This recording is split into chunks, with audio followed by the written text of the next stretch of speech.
Reka twongere tubahe ikaze muri iki gitondo cyo kuri uyu wa gatanu, ni ku itariki ya 10 z'ukwezi kwa kane 2026.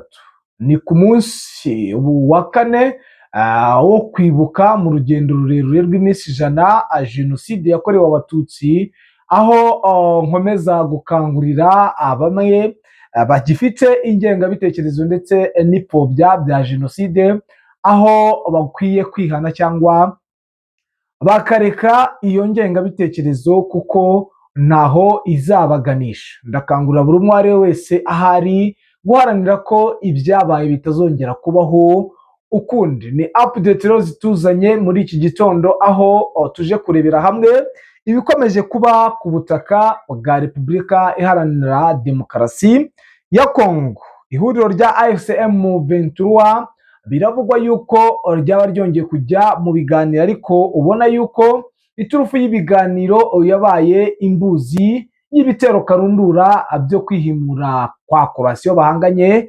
FARDC. Ni imirwano ikomeye iri kubera mu bice bigiye bitandukanye, aho ibintu bikomeje kugenda biba bibi. Isahi magingaya bikaba bivuga ko AFC/M23 ikomeje kugabwaho ibitero simusiga na leta y'Kinshasa ndetse n'abafatanyabikorwa bayo. Turarebera hamwe uko rero situation ihagaze ndetse nuko P5 iramutse mu bice bigiye bitandukanye, aho bigaragaza ko ari ibintu bikomeye cyane ndetse birenze intera ku buryo bukomeye. Imirwano rero irakomeye kandi irakataje. Muranyemerera turi buze kurebera hamwe uko byifashe tubifashijwemo n'umuroko ifoma wacu Bwana Bizima, aho ari butujyane kuri point d'observation hose akaduha ido n'ido y'ibikomeje kugenda biba. Rero ni munyemerere turi buze kugiramo n'umwanya wo kureba ibyatangajwe n'umuhanzi Tom Close, aho nawe yavuze ku bihe bibi bitoroshye turimo kugeza ubu, ariko bidakwiye kuduherana kugira ngo dukomeze twibuke ariko tuniyubaka, ndetse turebe urugendo rurerure ku bantu bagiye batandukanye. Munyemere rero tuze turebere hamwe, ariko mboneraho kubifuriza amahoro n'amahirwe mu byo mukora byose, mwe mwahisemo kubana natwe. Kandi namwe mukiza kuri Kigali News bwa mbere, nta kindi musabwa uretse gukanda subscribe, bityo mukiyongera mu mubare w'abadahwema kumva amakuru acukumbuye kandi yizewe. Mbere yuko tujya ku butaka bwa Repubulika Iharanira Demokarasi ya Kongo, umuhanzi Tom Close yagaragaje ko ibyo yishimira nyuma y'imyaka 32 jenoside yakorewe abatutsi mu 1994 ihagaritswe n'ingabo za RPF Inkotanyi zari ziyobowe na nyakubahwa Perezida Paul Kagame, avuga ko mu byo yishimira harimo n'uko abarokotse bakomeje ubuzima kandi bakomeje kwiyubaka. Ni nabyo bigomba kuturanga, ndetse tugomba kuva mu bwihebe n'ubwigunge, ariko duhatana cyangwa dutanga imbuzi cyangwa tukora iyo bwabaga kugira ngo bataramenye byinshi ku byagiye biba cyangwa birengagiza ibyo byose, tugomba gukora ubukangurambaga bwose bushoboka kugira ngo ibyabaye bitazongera kubaho ukundi. Ni munyemere rero tujye ku murongo wa telefone twakire Bwana Bizima aduhe ido n'ido y'ibikomeje kugenda biba, ariko muranyemerera tubanze turebe ibiri kubera mu bice bya Karehe. Ni imirwano ikomeye yatangiye ku munsi w'ejo, ndetse ubona yuko abawazarendo na AFC muri utu duce twa Mutare na Kamore ibintu byamaze kuba ibindi. Ni mu gihe ubutegetsi bwa Kinshasa nk'uko nabibabwiye bwitegura gusubira ku meza y'ibiganiro hagati yabwo n'inyeshyamba za AFC/M23 ku rugamba muri Kivu zombi, hakomeje kuvuga imirwano ya hato na hato n'ibitero bya drone.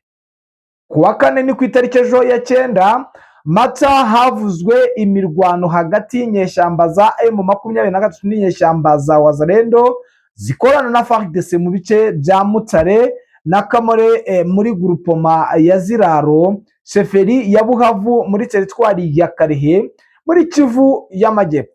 Indi mirwano yagaragaye kandi ahitwa Bindondobo muri grupoma ya Ufamandu muri teritwari ya Masisi mu ntara ya Kivu y'Amajyaruguru. Nk'uko bitangazwa na sosiyete sivile yo muri aka gace, abantu benshi barimo abagore bari guhunga berekeza i Rurambo na Buriko, aha ni muri teritwari ya Warikare. Reka turebe n'igitero cyo kuwa gatatu tariki ya 8 Mata 2026 saa 10 za nimugoroba, indege itagira abapilote y'ihuriro ry'ingabo z'ubutegetsi bwa Kinshasa yari yarashe mu gace gatuwe cyane ka Nyabyondo muri teritwari ya Masisi, yangiza byinshi. Tutirengagije n'ibyo twagiye tubabwira muri Sud Kivu, cyane cyane muri zone ya Minembwe mu bice bya Ndondo, aho umutekano ukomeze kugeramirwa. Ibi byose bikunze kubaho mu gihe habategurwa ibiganiro bisa nkaho bigarura umutekano, aho kuri iyi nshuro biri bubere i Burayi ndetse bikaba bizabera mu Busuwisi. Ese bizakunda cyangwa bizashoboka? Ni uburyo bwo kuba bakomeza kuyobya uburari nk'uko byagiye bigaragara. Ni munyemerere rero n'ubu ibintu byabaye bombardement, aho Bwana Bizima agiye kwitatura akaduha ido n'ido, uherereye mu burasirazuba bw'iki gihugu cya Repubulika Iharanira Demokarasi ya Kongo. Bwana Bizima, waramutse neza? Cyateye neza. Igitondo cyiza Bwana Bizima. Yego, igitondo cyiza. Yes, Bwana Bizima, biravugwa ko leta y'i Kinshasa yaba yasuye ku meza y'ibiganiro na AFC M23. Birashoboka ko magingaya biri buze gushoboka ko ukomeje kumbwira ko imirwano aho kugira ngo igabanuke ahubwo iri kwiyongera mu bice bigiye bitandukanye? Birashoboka. Ibiganiro n'imirwano nta hantu bijya bihurira, kuko urabizi ko n'ubushize babirimo umunsi bari basinye amasezerano Washington, ntabwo yibuka ko muri Uvira ibintu byari bicika. Nta kibazo kiba kirimo aho, ibiganiro nta n'inkomerezi yabaho kubwo imirwano iri kuba, ahubwo bijyanye n'ibikorwa biri gukorwa cyane na M23 n'uburyo ubona ko hariho gusatirwa cyane kuri coalition ya FARDC. hashobora kuba ahubwo ibiganiro aribwo byagira imbaraga n'agaciro bikomeye cyane, kuko noneho ubu bafite ibyo bakeneye kuba basaba bijyanye n'uburyo M23 ifite umuvuduko muri operation mu bice bitandukanye. Yes, Bwana Bizima, byifashe bite ko mu bice byose wambwiye ko birimo operation zidasanzwe?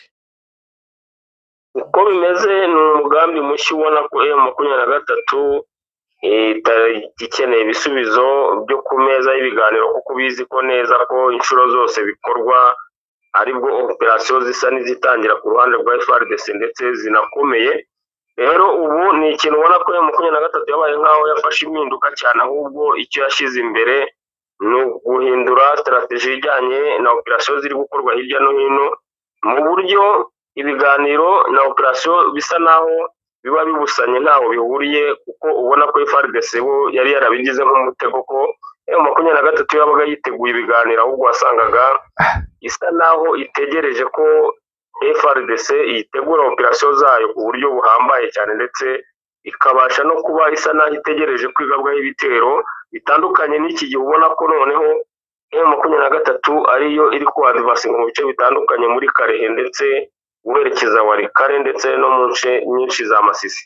Rero imirwano ikomeje mu bice bya Karehe cyane, ubona ko za coalition za FARDC Wazalendo noneho isa naho bari kwerekeza mu itsiko ryabo nk'indiri ikomeye cyane ya FDL Wazalendo imaze imyaka myinshi cyane muri ibi bice bya Siraro, ndetse ubona ko ari uduce tuzwi cyane ku bazi amateka ya Nord Kivu cyane ko aho byangaga hose muri ibi bice bya Masisi bugufi, ariko imirwano yose yagiye ibaho kuva kuri CNDP ndetse n'iyi M23, wasangaga ko izi ryari nk'itsiko iyo urugamba rwabaga rubakomeranye niho bagarukiraga, ndetse hari ntarengwa cyane kuri uyu mutwe wa M23 ndetse na CNDP kuva igihe yabereyeho, ntawapfaga gusa naho asatira ibi bice biri kurwanirwamo muri Kare muri ibi.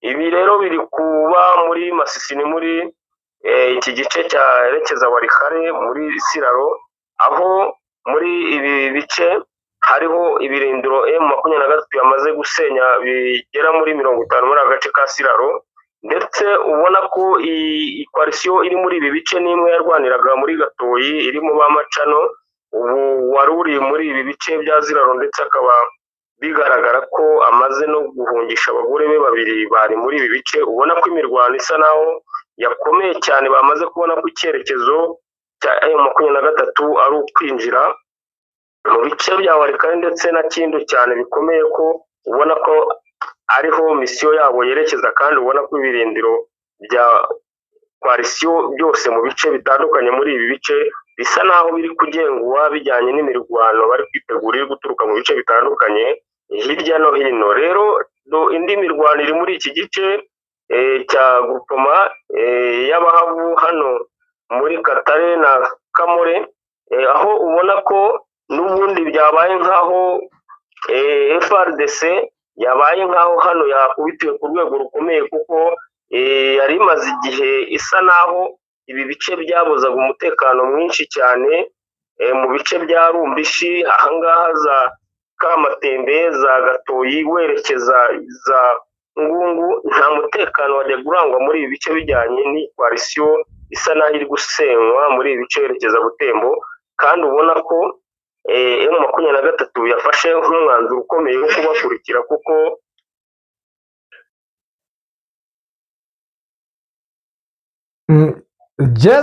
birumvikana ko telefone isa nkaho igizemo ikibazo. Bwana Bizima, uranyumva neza? Yes, Bwana Bizima, ngaho ukomeza. Yego, ni naringeze aha navugaga ko M23 n'ubundi ikomeje hano muri ibi bice bya uvuye muri Mutare na Kamure, berekeje mu bice bindi bya Rucuro na Kakse ka Rucuro Kivoka, ni uburyo bari guhunga berekeza muri iyi aksi ya Bushunguti, ndetse ubona ko iki cyerekezo kijya muri Kindu, ndetse ubona umuvuduko iyi coalition ifite mu buryo bwo guhunga ishobora kugera mu bice bikomeye cyane. Ubona ko M23 ikeneye aka gace ka Hombo cyane, kuko ari aksi iri mu gace keza ishobora kuba ibifite amasangano y'imihanda yerekeza mu bice bitandukanye bya Walikale ndetse n'iki gice cya Kindu. Ubona ko ahangaha ariho ruzingiye, kuko ubona ko coalition yari ifite impungenge z'iki gice ko gishobora gufatwa na M23, ariko ukaba ubona ko ibi ari ibiri kubarirwa ku masaha kwinjira muri iyi Hombo, kandi ubona ko M23 ari uburyo bukomeye ishaka cyane bwo kuba yakwinjira muri aka gace, kugira ngo ibashe gusa naho ifunga imiyoboro myinshi ndetse na sapoti zose zakorwaga kuri FRDC ziza gutanga sapoti kuri iyi coalition ya FDLR na Wazalendo. Ubona ko ari nayo igwiriye hano cyane, kandi ariyo yari isa naho irinze iki gice cya Walikale na Kindu mu buryo bwari bwizewe na FRDC, kuko aba ari abantu bemerwa nk'indwanyi cyane, kuko uyu mutwe wa FDLR umaze igihe muri ibi bice, kandi ari nayo mpamvu ubona ko banze kuwuvangira n'ingabo z'ibindi bihugu byose, nk'uko ubona coalition zubakitse muri FRDC ku buryo barabarwanyi bizewe, ariko bamaze gusa naho batakaje imbaraga nyuma yo kuraswaho bikomeye cyane na M23. Ubona ko yahagurukiye ibi bice cyane, kandi ifite intego yo kwinjira mu bindi bice bikomeye birimo ubusatirizi bukomeye cyane. Ubona ko imaze kwagura ibice bijyanye n'umutekano rero nk'ibyo yari yiyemeje byo kurinda umutekano wa Nord Kivu muri iki gice cya Masisi, ibaye nkaho ibigezeho. Yes, Bwana Bizima, ino mirwano iravuga yuko yatumye harimo abasirikare benshi ku ruhande rwa FARDC, ariko bikaba bivugwa ko n'ubundi isa nkaho ikomeje. Bwana Bizima rero, wenda hari amakuru wari wampaye yo mu bice n'ubundi byo mu Minembwe no muri Uvira, aho bivugwa yuko umwuka wamaze kugera mu baturage yuko perezida w'u Burundi ndetse na perezida Kisekedi batari gucana uwaga. Byifashe bite? Amakuru ameze ate Bwana Bizima? Ego, amakuru ahari kuri uyu munsi ni uko ubu perezida w'u Burundi Ndayishimiye n'umufasha we berekeje muri Ethiopia mu rugendo rusa naho rutunguranye, ariko guverinoma y'u Burundi ivuga ko ari ubujyanye na bizinesi, ariko batabashe kugira ngo basobanure ubwo ari bwo. Ariko amakuru y'ubutasi akaba agaragaza ko hashobora kuba hariyo umuntu w'ingenzi cyane watumwe na FARDC ndetse na Tanzania mu buryo bwo kugira ngo ase naho ashyira ukuri kugaragara mu ruzinduko ubwo aherutse kujya Kinshasa. Yabajijwe mu bijyanye n'iturika ry'intwaro za Kongo zabarizwaga mu Burundi, agasa naho ahamya ko arizo zangiritse. Byabaye nkaho bitanze igisubizo kibi cyane kuri perezida Kisekedi, ndetse habaho n'ubwumvikane buke cyane bigaragara ku mugambi bari basa naho bamufitiye hagati ya Tanzania, Angola ndetse na Kongo. Rero hakaba harimo uburyo bubiri buvugwa ko ashobora kuba yagiyemo kugira ngo yerure abashe gusa naho yavuga ukuri, kandi hakabaho kungwa n'uyu perezida wa Ethiopia uba nkaho yabaye nk'umuhuza muri iki kibazo, nubwo batabyeruye bakabigira ibanga. Ariko ibi ni nyuma yo kumenya ko Kongo imufitiye umugambi ukomeye cyane wo kuba bari bamaze gufata imyanzuro mu nama yabereye Karemi yahuje ubutasi bwa Tanzania ndetse na Angola, yuko bari bamaze gufata umwanzuro w'uko Burundi bari buze kubukomatanyiriza kuba nta byo kurya byinjira muri Kongo bije mu ngabo n'ibikoresho by'intwaro ndetse n'icyitwa icyo ari cyo cyose gikenewe ku ngabo, cyangwa se kuba hari ingabo zakongerwa muri iki gihugu cya Kongo. Bikaba bisa naho byari byaporotswe mu buryo na n'ubu bitarakemuka, kugira ngo babashe gusa naho bananiza ingabo ziriyo, habe habamo gutaha cyangwa se agira ikindi gikorwa yahindura bijyanye n'uburakari yaba agize, bo bakabona aho bahera bafata umwanzuro wo gusa naho bamuca muri iki gihugu. Ni nyuma y'uko ubona ko arimo kwagirizwa byinshi cyane byateye uburakari, akaba afite n'ikibazo cyo kuba yaratakaje inshuti y'akadasohoka nka Tanzania imaze kwinjira muri iki kibazo cyane, kandi ibi ni ibiri gukorwa n'umuhungu wa Kisekedi. Bigaragara ko ariwe winjiye muri iyi biro igaragaza uburyo ki Uburundi bwagiye buhabwa amafaranga menshi y'umurengera yagiye yangirikira muri byinshi, kandi hakaba hiyongereho kiriya gikorwa cyo kuzimiza intwaro zikomeye zihenze kuri uriya rwego.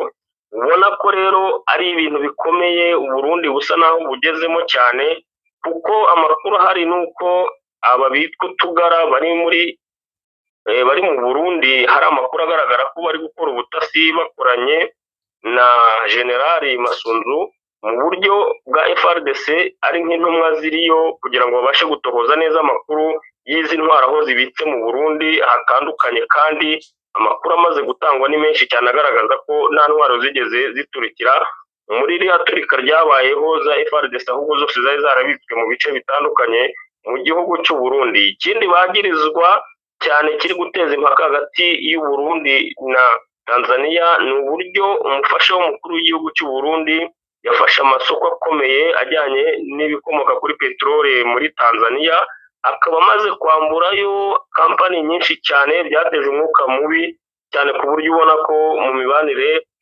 n'igihugu cya Tanzania hari hamaze kuzamo bombori ku buryo aricyo kintu kigaragara ko kigiye kwigirwaho cyane muri uru ruzinduko rutunguranye. Ariko ubona ko abatasi n'ubundi bari gutanga amakuru agaragaza ko bitari buze gutanga icyizere no kuba yagarurirwa icyizere muri iyo operasiyo bari basangiye, kuko bamaze kumutahuraho ibyinshi bibi, kandi ubona ko bisa naho byageze ku iherezo ari uburyo bwo kugira ngo bo barebe ko baramura kuba yakwemera guca bugufi ziriya ntwaro zikabasha kuboneka. Yes, Bwana Bizima rero umutekano uhagaze ute ko ku munsi w'ejo n'ubundi wari wambwiye yuko nyuma yuko P5 inyaze abaturage ikabafata bugwate kugira ngo AFC M23 itabagabaho ibitero saa iyi ngiyi byifashe bite Bwana Bizima? yego uburyo ubu byitwayemo ni uko kugeza kuri aya magingo nta muturage mu bo bafite babashije gusa naho bafite ubuzima bijyanye n'uko nabo babigizemo ikikango, ubona ko hari kuba igikorwa gikomeye cyane bijyanye n'ingabo za M23 twirwanaho bamaze kubona sapoti muri ibi bice by'Indondo ndetse na Minembwe, barimo gukora ibikorwa byo kugenda basa naho bafata uduce binjiramo bagota iyi coalition kugira ngo ibashije gusa naho itisanzura muri ibi bice kuko ifite imibare y'ingabo ziri hejuru cyane, kuko babonye ubwisanzure muri ibi bice by'imisozi miremire ashobora kuba ikibazo cyane kuba babasha guhangana nabo babakura mu duce dutandukanye. Mu bijyanye n'umutekano w'abaturage ni ukubura ubwisanzure bafite, ubona ko ari ikibazo gikomeye cyane ku baturage bari muri ibi bice mu bijyanye n'imibereho, kuko ubona ko n'ubundi aka gace kamaze igihe kadatekanye cyane kandi batabona buri kimwe cyose bakeneye bijyanye na situwasiyo barimo, ndetse bakaba banagaragaza ko babuzwa uburenganzira bwabo bwo kwerekeza mu bice bakeneye kuba bagira ibyo babonamo, ahubwo ugasanga bashyizwe mu gace kamwe kandi ari agace kadashobora kugira icyo bakabonamo mu bijyanye no mu buzima busanzwe bw'imibereho y'umuturage. Yes, Bwana Bizima rero wenda hari izindi update dushobora kuba tutakubajije ariko magingaya ziri gucaracara muri iki gitondo cya kare cyo kuri uyu wa gatanu, byaba byifashe bike Bwana Bizima? Zaba zihari?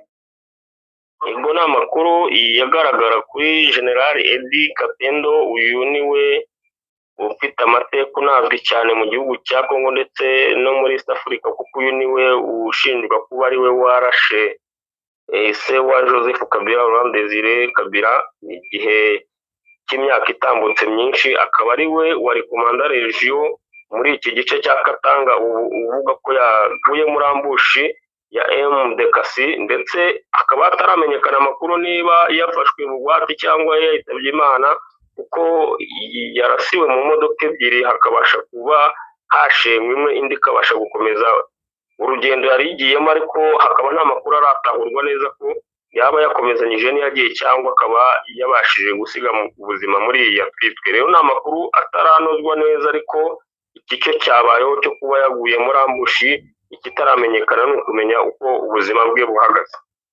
Yes, Bwana Bizima rero ndumva twagushimira update zo na kagaruka, ubwo wenda nibiza kudukundira uri bwongere wa updating abakunzi ba Kigali News. Yego, murakoze cyane.